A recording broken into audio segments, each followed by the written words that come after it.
Menachot, résumé du Daf Yud Gimel. La Mishnah dit, celui qui a pensé, au moment où il a fait le korban, de manger un demi-kazaït demain et de brûler au misbéach un demi-kazaït demain, le korban est kasher parce qu'on n'associe pas les deux kazetim, puisque un se rapporte sur ce qu'il va manger et l'autre sur ce qu'il va brûler, ça ne s'associe pas. La Gemara déduit de là que si il a pensé à manger et à manger un demi-kazaït de ce qui doit être mangé, un demi-kazaït de ce qui doit être brûlé, les deux demi-kazaït, ils s'associent, oui, l'un avec l'autre. La Gemara objecte d'une Mishnah, on a vu que on ne rend pas le korban pigoul en pensant à manger quelque chose qui va au misbéach. Et c'est contredit de notre Mishnah, on a voulu déduire que s'il a pensé à manger deux demi-kazetim, même si un d'entre eux devait aller au misbéach, ça devrait s'associer. Répond la Gemara de deux manières. Première manière, de dire que c'est effectivement une machloket tanaïm, et que selon Rabbi Eliezer, le korban devient pigoul, même s'il a pensé à manger quelque chose qui devait aller au misbéach. Deuxième réponse, même si on dit que notre Mishnah elle va comme Chachamim qui disent que on ne peut pas rendre le korban pigoul en pensant à manger quelque chose qui devrait aller au misbéach, on pourrait comprendre notre Mishnah et de la manière suivante. Donc il ne faut pas déduire de notre Mishnah comme ce qu'on a déduit, il ne faut pas la comprendre de la manière qu'on a comprise. On a voulu déduire de la Mishnah que c'est que dans le cas où il a pensé à manger et à brûler un demi-kazaït que ça ne s'associe pas, mais à manger et à manger ce qui doit être brûlé, ça s'associe. C'est pas ça le pshat. Il faut dire autrement, il faut dire que s'il a pensé à manger et à brûler, ça ne s'associe pas de demi-kazaïtim. Mais par contre, s'il a pensé à manger un demi-kazaït demain et un demi-kazaït à l'extérieur, ça s'associe, oui. Malgré que cette halakha-là n'est pas un chidouche, puisqu'elle est déjà écrite clairement dans les Mishnayot précédentes, effectivement, c'est pas la déduction de la Mishnah qui est le chidouche, mais la Mishnah elle-même. La Mishnah qui vient nous dire que ce qui est mangé avec ce qui est brûlé ne s'associe pas, c'est en soi un chidouche. Malgré qu'on a déjà vu que ce qui est mangé, c'est-à-dire que de penser à manger quelque chose qui doit être mangé et à manger quelque chose qui doit être brûlé, ça ne s'associe pas. C'est pas encore la preuve que je ne peux pas associer un demi-kazaï de ce qui doit être mangé avec un demi-kazaï de ce qui doit être brûlé quand je pense le brûler. Parce que dans ce cas-là, j'ai pensé ce qu'il fallait faire. C'est-à-dire, ce qui doit être mangé, j'ai pensé à le manger. Ce qui doit être brûlé, j'ai pensé à le brûler. Donc c'est une pensée qui a un sens. Là, j'aurais cru que ça s'associe, oui. S'il a pensé à le faire demain après son temps. Donc, Kamash Malan notre Mishnah, que ici aussi, on n'associe pas les deux kazetim. Les deux demi-kazaïs. Nouveau Perek. La Mishnah nous apprend la halakha suivante. Chaque mincha est composée de farine et de levona. De la farine, on retire une poignée qui va au misbéach, la levona va totalement au misbéach.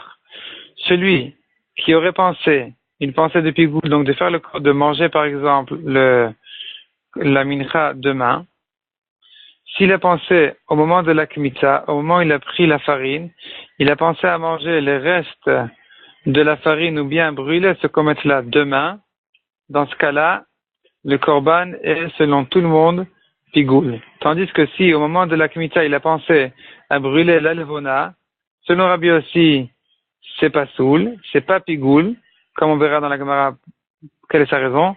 Selon Chachamim, c'est pigoul. Selon Chachamim, même si au moment de la kmitza de la farine, il a pensé sur la levona, c'est pigoul.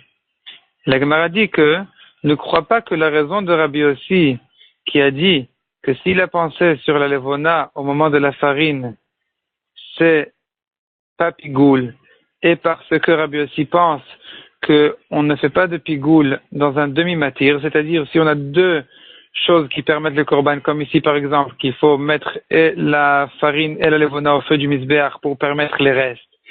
Si il n'a pensé que au moment où il a fait un des deux, c'est pas pigoul, et c'est pour ça que Rabbi aussi dirait que s'il a pensé au moment du comète sur la levona, c'est insuffisant pour que la mincha soit pigoul. Non, c'est pas ça la raison de Rabbi aussi. C'est pas parce que Rabbi aussi pense qu'on ne rend pas le korban pigoul en pensant qu'au moment d'un demi-matir.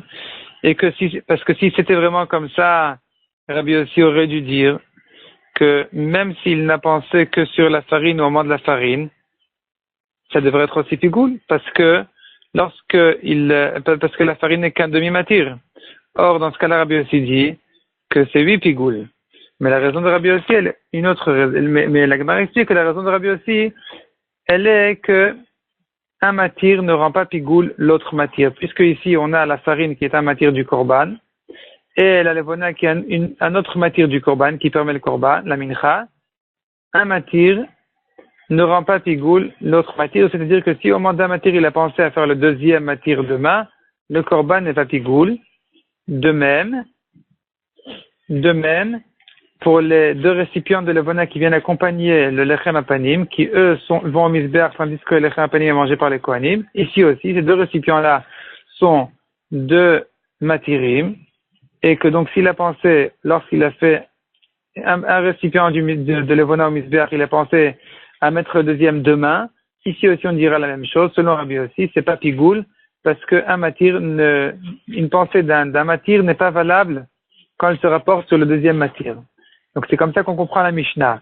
Dans le cas où il s'est occupé du comète de farine, il a pensé à la farine elle-même, ou à ce comète lui-même de le faire demain, de le brûler demain, dans ce cas-là, c'est pigoul, parce que cette pensée a eu lieu au moment de ce matir-là de farine et se rapporter sur la farine.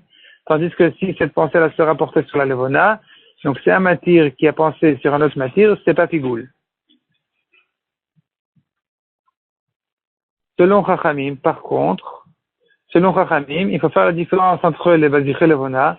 Les récipients de levona, là-bas, Chachamim disent qu'effectivement, une pensée d'un matir qui se rapporte sur l'autre matir, ça rend pas le pain pigoul. Donc si au moment il a mis un récipient de levona au misbeach, il a pensé au deuxième de le faire demain, ça ne sera pas pigoul. Par contre, dans notre Mishnah, Chachamim disent que c'est 8 pigoul au moment où s'il a pensé au moment de la farine sur la levona de le faire demain, là c'est 8 pigoul parce qu'on considère pas ça comme deux matirim, puisque la levona elle vient dans le même kli que la farine, dans le même récipient que la farine, elles sont toutes deux considérées comme une seule et même chose. Et donc, une pensée de l'un qui se rapporte sur l'autre est suffisante pour rendre la mincha pigoul. Troisième sujet, la Gemara traite le cas où est venu un étranger qui n'est pas Kohen et a pris la levona sur la farine de la mincha. Et la Gemara dit que dans ce cas-là, la mincha est psoula parce qu'on considère ça comme une avoda. Et la Gemara vient expliquer en long et en large pour quelle raison on considère ça comme une avoda. Au début, la Gemara voulait dire que cette avoda-là, elle ressemble à la holacha, ça ressemble à amener vers le misbeach ce qui lui revient. Donc ici aussi, de ramasser la levona sur la farine, ce serait considéré comme une avoda de holacha. Et si c'était fait par un étranger, par quelqu'un qui n'est pas Kohen, c'est pas soul. La Gemara voulait amener une preuve à cette vara, et finalement la Gemara repousse la preuve.